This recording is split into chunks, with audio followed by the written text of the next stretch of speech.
Hello les gars, c'est Iris et on se retrouve pour une nouvelle vidéo pour faire en sorte que cette journée compte. J'espère que vous allez bien.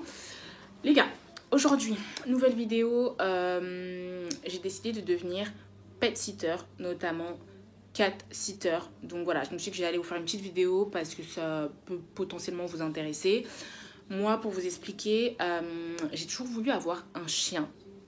Mais chez mes parents, c'était pas possible. Ils ne voulaient pas. Donc voilà. Mais j'ai toujours voulu avoir un chien. C'est vrai que j'aime beaucoup les animaux. Mais notamment les chiens, je sais pas. On dit que c'est le meilleur ami de l'homme. Et je trouve que un chien, ça donne beaucoup d'amour. Enfin, voilà. J'ai toujours eu ce truc-là avec les chiens. Enfin, c'est vrai que quand j'étais petite. Enfin, quand j'étais plus jeune. Ça fait trop vieille de dire ça. Quand j'étais plus jeune. Alors, il y a un moment où j'ai voulu avoir un chat. Mais je me disais que je voulais un chat qui ne grandissait pas. Vous voyez, parce que j'aimais trop le côté petit chat qui reste petit, c'est trop mignon, machin. Alors qu'une fois que ça grandit, bah, c'est pas que c'est plus mignon, mais c'est pas pareil, quoi. Vous voyez, un bébé chat, c'est tout petit, c'est cute. Donc je me disais toujours, ouais, je veux un chat, mais qui reste petit, qui reste petit. D'ailleurs, les gens se moquaient un peu de moi en disant, bah non, mais ça n'existe pas. Mais je crois qu'il y a une race de chat qui reste petit.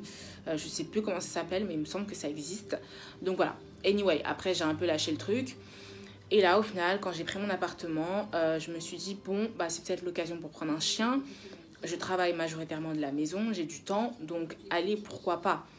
Mais c'est quelque chose quand même que je réfléchissais encore pas mal parce que je me disais, voilà, un chien, c'est à vie.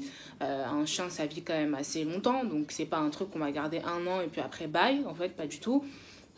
Donc c'est vraiment un truc qu'il faut beaucoup réfléchir parce que voilà, imaginez demain votre rythme de travail change, vous travaillez plus de la maison, vous devez aller sur place, il faut le sortir le matin, il faut sortir le soir, de préférence voilà, à minimum 2 fois, si vous pouvez le faire 3 fois, après ça dépend des races, ça dépend des chiens, ça dépend de l'environnement, ça dépend de plein de choses.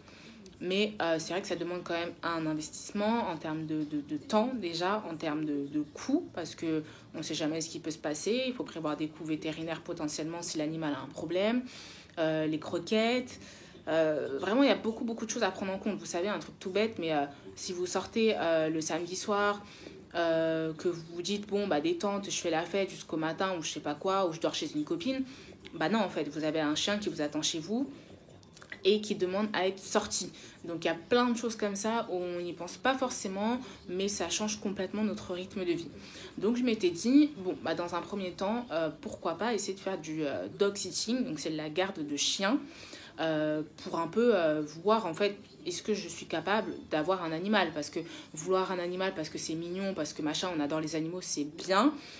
Mais en avoir un et devoir s'en occuper, c'est autre chose. Et là, avec mon expérience de pet sitting, je peux vous dire que ça fait juste 4 jours que j'ai un animal chez moi et que je vois déjà voilà, que le côté mignon, c'est bien.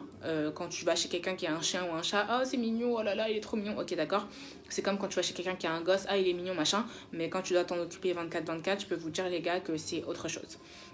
Donc, je me suis mise sur une application qui s'appelle Youpies. Attendez, je vérifie. Ouais, Y2OPIES, Youpies. Et donc, ça propose de la garde de chiens ou d'autres animaux ici, je crois. Mais moi, c'est pour la garde de chiens. J'ai pas trouvé de garde là-bas. Mais en tout cas, voilà, je sais qu'ils proposent souvent ça. Ça peut être des balades ou de garder l'animal chez vous pour une certaine période ou de rendre visite à l'animal chez le propriétaire. Donc voilà, moi j'ai pas réussi à trouver de garde. Entre temps, j'avais déjà lancé des démarches auprès d'associations pour me renseigner pour adopter un chien, mais j'avais fait face à un refus, notamment parce que j'habite en appartement et que les associations trouvaient que c'était pas la meilleure chose d'avoir un chien en appartement. Voilà, je lance pas le débat parce qu'après je me suis renseignée, il y a plein de chiens qui peuvent vivre en appartement, qui vivent très bien, donc encore une fois ça dépend de l'environnement.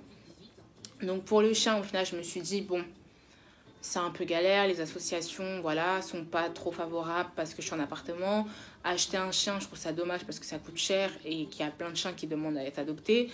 Et au final, c'est vrai que voilà, plus le temps passe, plus, même si j'en ai vraiment envie, je me dis, est-ce que j'en suis vraiment capable? Par exemple, quand j'ai été malade là pendant 2 semaines et demie, je peux vous dire que s'il fallait sortir le chien le matin quand il faisait froid, le soir quand il faisait froid, alors que moi-même j'étais malade comme un chien, littéralement, au bout de ma vie, ça aurait été compliqué. Genre, je l'aurais fait, bien évidemment, parce que si l'animal il est là, même si je suis à l'agonie, je vais pas laisser l'animal enfermé à la maison, faire ses besoins à la maison, clairement. Donc voilà, je l'aurais fait, mais c'est vrai que j'étais bien contente de me dire que j'avais pas d'animal à ma charge et que je pouvais rester chez moi, me soigner, etc., prendre soin de moi, tout simplement. Donc, je me suis dit, pourquoi pas faire du cat sitting, donc de la garde de chat. Parce que c'est vrai que c'est différent, il faut pas le sortir.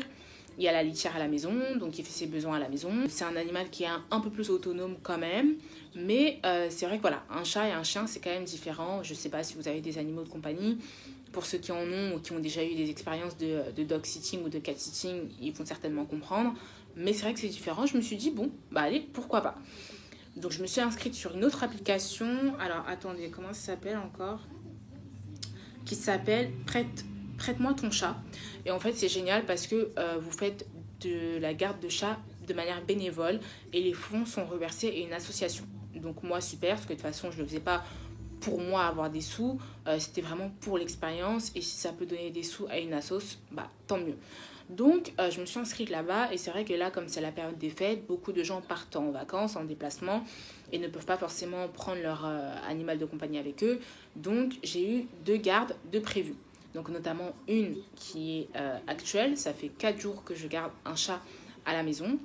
Au début, j'étais super enthousiaste, super contente les gars, en mode vraiment je comptais les jours, je me suis dit trop bien, j'ai hâte que le chat soit là. En plus c'est un bébé, il a 4 mois, mais qui dit bébé de 4 mois dit voilà, c'est un enfant en fait. Donc voilà, il faut lui apprendre les choses, il fait des bêtises comme un enfant. C'est pas comme quand on a déjà un animal adulte où je pense que c'est un peu plus simple, qui connaît déjà ce qu'il peut faire ou ne pas faire. Et encore voilà, ça peut arriver qu'il fasse certaines bêtises. Mais c'est comme nous les adultes, bah voilà, avec le temps on apprend et on sait ce qu'on doit faire ou ce qu'on ne peut pas faire. Donc j'étais super enthousiaste, en mode trop contente, machin. Moi, il faut savoir, pour ceux qui ne le savent pas, j'ai emménagé il n'y a pas longtemps, j'ai meublé mon appartement est neuf, il n'y a que des trucs neufs dans mon appartement, je suis super contente et super fière de mon appartement, je veux que les choses restent quand même dans un bon état, mais voilà, quand on a un enfant ou un animal en bas âge, sachez que les choses ne resteront pas en bon état. Et ça, il faut que quelqu'un vous le dise. Clairement, j'étais super enthousiaste, les gars. Moi, il faut savoir aussi que je suis quelqu'un d'assez solitaire. C'est-à-dire que, par exemple, chez moi, j'aime bien recevoir des gens, mais genre, je pourrais pas avoir quelqu'un 24/24 chez moi. Genre, une amie qui va rester 2 semaines chez moi, c'est trop. Genre, j'ai trop besoin de mes moments de solitude, de mes moments tranquilles, quoi, vous voyez. Mais je me suis dit, un animal, c'est pas pareil. En plus, un chat, ça a un côté solitaire aussi. Donc, voilà. Il faut savoir que je pense que c'est le fait qu'il soit bébé, mais il dort beaucoup. Un chat, ça dort beaucoup.